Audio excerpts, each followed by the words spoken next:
Bonjour, je suis Alain Manoukian. J'ai écrit cet ouvrage Être un manager responsable pour permettre à tous les managers de proximité de pouvoir assez rapidement prendre leur poste de manager. Alors, être un manager responsable, il y a déjà une forme de pléonasme. Est-ce que manager n'est pas responsable? A priori, oui. Moi, j'ai constaté dans mon parcours professionnel que ce n'était pas forcément le cas. Reste à savoir ce qu'on y met derrière cette notion de management responsable. Pour moi, un manager responsable, c'est un manager qui associe aussi bien le côté économique et le côté humain.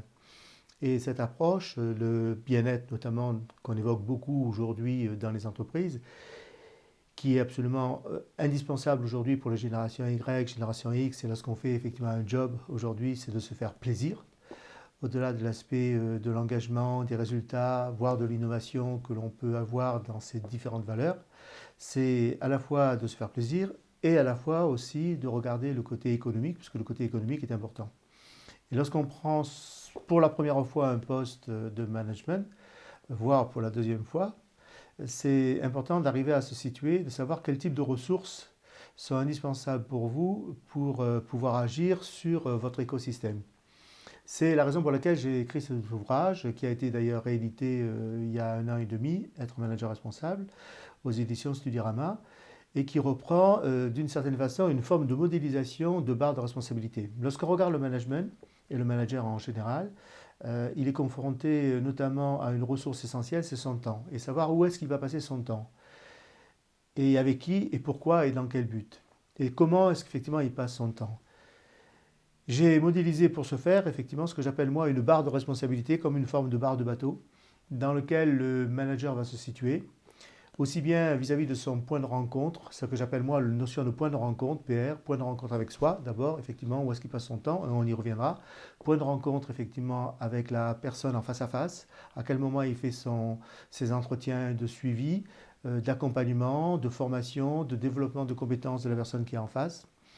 Ces points de rencontre avec son équipe, comment on fait des réunions d'équipe, là aussi de manière soit très hiérarchique, en mode plus ou moins assisté des personnes ou en mode effectivement délégué et accompagnatrice.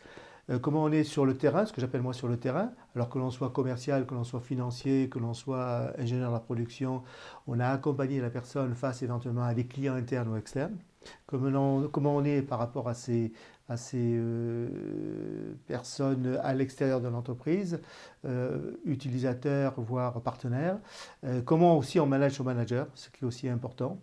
Et voilà, et tout ça dans une espèce de communication duale dans lequel vous arrivez à trouver votre place euh, sur un style de management approprié et sur tous les aspects d'intelligence relationnelle, émotionnelle, culturelle et collective qu'il faut avoir. Voilà, l'objet de ces rencontres vidéo que je vous proposerai et qui démarre par celle-ci sera notamment de faire le point sur tous ces aspects.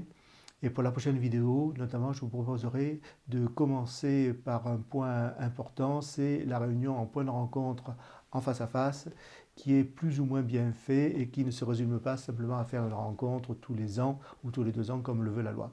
Voilà, à très bientôt. Merci, au revoir.